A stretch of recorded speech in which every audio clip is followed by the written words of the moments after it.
नमस्कार दोस्तों, कहानियों की श्रृंखला में आज सुनेंगे गुरुदत्त जी की कहानी बेसुरे स्वर। लेकिन उससे पहले मेरा आपसे विनम्र अनुरोध है कि अगर मेरे द्वारा सुनाई हुई कहानियाँ आपको अच्छी लगती हैं और आपने अभी तक मेरे चैनल को सब्सक्राइब नहीं किया है तो सब्सक्राइब ज़रूर करें, लाइक करें और अपने दोस्तों और परिचितों में शेयर भी करें। बेल आइकन दबाना बिल्कुल भी ना भूलें। आज सुनिए बेसुरे स्वर। रमेश बहुत ही उदार और उन्नत विचारों वाला युवक था। उन्नति का साधारणतः अर्थ पाश्चिमात्य आचार विचार माने जाते हैं। उसने विवाह तभी किया जब उसने अनुभव किया कि अब वह अपने परिवार का भली प्रकार भरण पोषण कर सकता है। उसने अपनी पत्नी का चयन भी अपनी इच्छानुसार किया। वह स्वयं रेलवे विभाग में डिप्टी ट्रैफिक ऑफिसर था और जिस कन्या का उसने चयन किया था वह रेलवे कर्मचारियों के कन्या विद्यालय में अध्यापिका थी। उस लड़की का नाम था नीला जोसेफ। नाम से ही स्पष्ट है कि वह भारतीय ईसाई थी। विवाह से पूर्व दोनों ने निर्णय किया था कि दोनों अपने अपने संप्रदाय पर स्थिर रहेंगे और कोई भी एक दूसरे के संप्रदाय और जीवन मीमांसा के विषय में कुछ नहीं कहेगा।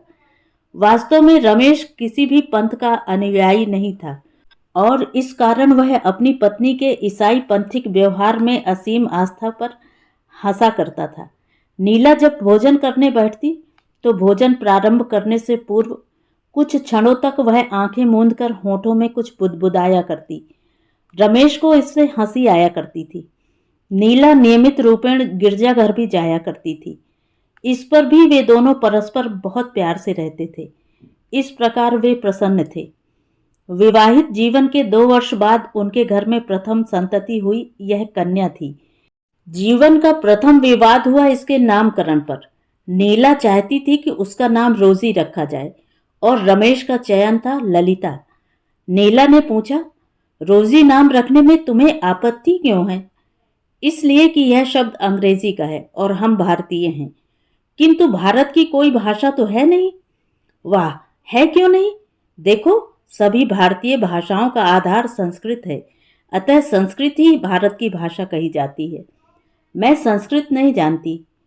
कोई बात नहीं, हम नित्य ही उसके रूप का प्रत्याख्यान करते रहते हैं। ललिता उसी भाषा का शब्द है। फिर भी मुझे रोजी नाम बहुत पसंद है और मुझे ललिता। देखिए, हमने विवाह के पूर्व निर्णय किया था कि हम एक दूसरे के मामलों में कोई दखल नहीं देंगे। यह तो ठीक है, मैं तुम्हारे किसी भी मामले में दखल नहीं दे रहा, परंतु लड़की तो मेरी भी उतनी ही है जितनी तुम्हारी। इस प्रकार अंत में यही निर्णय हुआ कि नीला उसे रोजी नाम से पुकार सकती है और रमेश ललिता के नाम से। रमेश समझता था कि यह पंथिक विजय नहीं, यह तो जातीय बात है। दूसरे बच्चे के नामकरण के अवसर पर भी ऐसा ही हुआ। कन्या के जन्म के 2 वर्ष पश्चात उनके घर में एक पुत्र उत्पन्न हुआ। पिता ने उसका नाम सुरेश रखा और माता ने जॉन। इससे भी बड़ा झगड़ा बच्चों के सर्वप्रथम स्कूल भेजने पर हुआ। रमेश चाहता था कि ललिता को किसी हिंदी स्कूल में भेजा जाए और नीला बच्चों को अंग्रेजी स्कूल में भेजना चाहती थी। नामकरण की भांति यह बात इतनी सरल नहीं थी। बच्चों की शिक्षा पर ही उनके जीवन का आधार होता है और नीला इस विषय में मान नहीं सकी। उसने कहा, मैं नहीं चाहती कि मेरी बच्ची दास जाति की भाषा तथा चलन सीखने में अपने समय का अपव्यय करे। यह तो रमेश के लिए भी सहन करना कठिन हो गया। उसने कहा, इसका अभिप्राय तो यह हुआ कि तुमने एक दास जाति के व्यक्ति के साथ विवाह किया है। किसी दास से प्रेम करना अथवा उसके द्वारा प्रेम किया जाना तो बड़ी लज्जास्पद बात है, किंतु तुम तो हर समय मुझसे अंग्रेजी में ही बात करते हो। कुछ भी हो, मैं हिंदुस्तानी हूँ और चाहता भी यह हूँ कि मेरी संतान भी वैसी बने। तुम स्वयं को भारतीयों से कुछ उच्च समझती हो और यह अच्छा होता कि तुम अपने से निम्न श्रेणी के व्यक्ति से विवाह न करती। किंतु मैं तो तुमसे प्यार करती थी और अब भी उसी तरह करती हूँ। कोई अपने से निम्न श्रेणी के व्यक्ति को प्यार क्यों नहीं कर सकता? मैंने तो तुम्हें हर प्रकार से अपने बराबर ही समझा है। यह तो हमारे बच्चों के भविष्य की बात है। तुम उन्हें कैसा बनाना चाहते हो? मेरी तो इस विषय में आकांक्षा है कि वे डॉक्टर बने, प्रोफेसर बने, इंजीनियर बने या कम से कम किसी सरकारी विभाग में ऊंचे पद पर तो अवश्य ही प्रतिष्ठित हों। जो तुम्हारी आकांक्षा है मैं उसका विरोध नहीं करता। मैं केवल यह चाहता हूं कि मेरी संतति को व्यावसायिक शिक्षा के अतिरिक्त भारतीय संस्कृति, सभ्यता एवं जीवन मीमांसा का प्रशिक्षण भी भली भांति प्राप्त हो। किंतु जिस प्रकार तुम चाहती हो वैसे यह संभव नहीं है। इस प्रकार दोनों किसी बात पर सहमत नहीं हो सके। इस कठिनाई से निकलने का एक ही मार्ग रह गया कि पत्नी को स्वतंत्रता दी जाए कि वह लड़की को जिस प्रकार चाहे बनाए और पति लड़के को जैसा बनाना चाहे बना ले। इस प्रकार घर में दो धड़े बन गए। एक का झुकाव भारतीयता की ओर था और दूसरे का पाश्चात्य सभ्यता की ओर। रमेश का सदा यही यत्न रहता था कि दोनों में किसी प्रकार समझौता हो जाए, किंतु नीला के मस्तिष्क में यह बात समाती ही नहीं थी कि पश्चिमी जीवन मीमांसा में कोई सुधार भी हो सकता है। इस प्रकार वर्ष बीतते गए और इसके साथ दो धड़ों की खाई भी बढ़ती ही गई, किंतु इस पर भी पति पत्नी को जो चीज साथ रखे हुए थी वह था उनका तारुण्य और यौन आकर्षण, और यह भी शीघ्रता से कम होता जा रहा था। अंत में एक दिन वह अनपेक्षित संकट भी आ उपस्थित हुआ। ललिता की आयु 21 वर्ष की हो गई थी और अन्यान्य ईसाई कन्याओं की भांति वह भी स्टेनोग्राफर बन गई। उसको रेलवे के ऑडिटर जनरल की पीए की नौकरी मिल गई और निरंतर उसके साथ निरीक्षण व प्रवास पर रहने लगी। सुरेश ने बीए करने के बाद इंजीनियरिंग कॉलेज में प्रवेश ले लिया था। एक दिन सहसा वह घर आया और रोजी के विषय में अपनी माँ से पूछने लगा, माँ, जानती हो ललिता कहाँ है? हाँ, वह अपने अफसर के साथ प्रवास पर है, किंतु वह तो यहीं इसी नगर में है। इससे उसकी माँ को कुछ चिंता हुई। उसने ऑडिटर जनरल को फोन कर अपनी लड़की के बारे में जानना चाहा। वहां से उत्तर मिला कि पिछले 4 दिन से वह लापता है।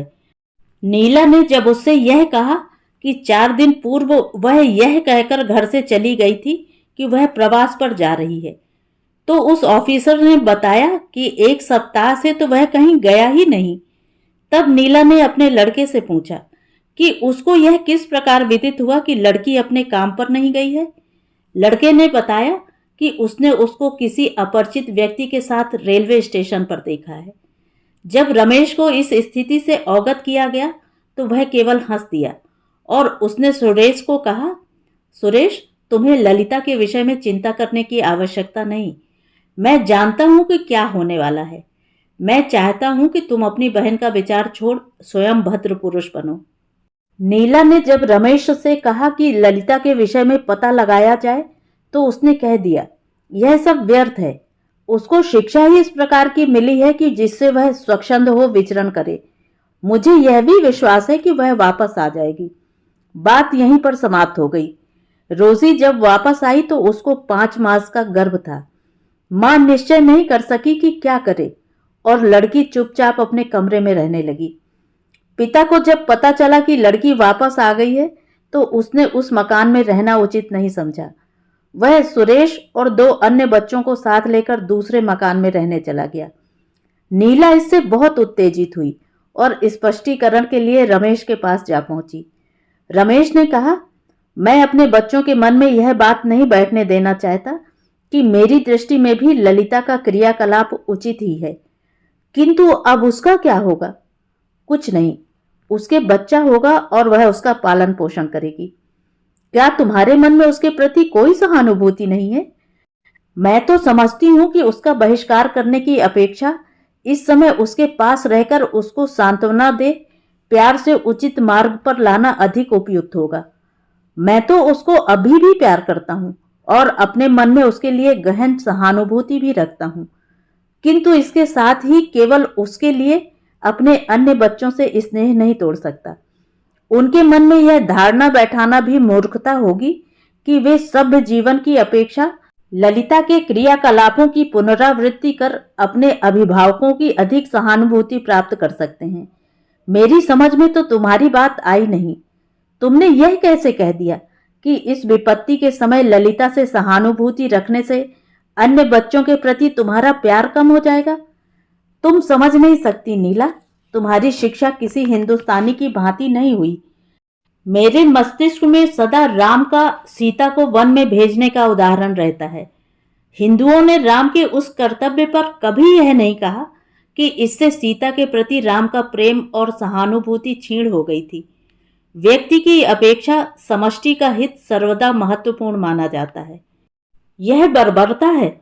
हम उस प्रागैतिहासिक युग में तो नहीं रहते। रमेश और नीला के सह अस्तित्व का यह अंत था। दोनों अलग रहने लगे। सबसे छोटी लड़की रानी ने अपने पिता से पूछा, पिताजी, मां चली क्यों गई? क्योंकि वह केवल स्वप्न और माया थी। जीवन में बांधने वाली शक्ति यौन आकर्षण के अतिरिक्त कुछ और है। उसके बिना स्वर बेसुरे ही रहते हैं।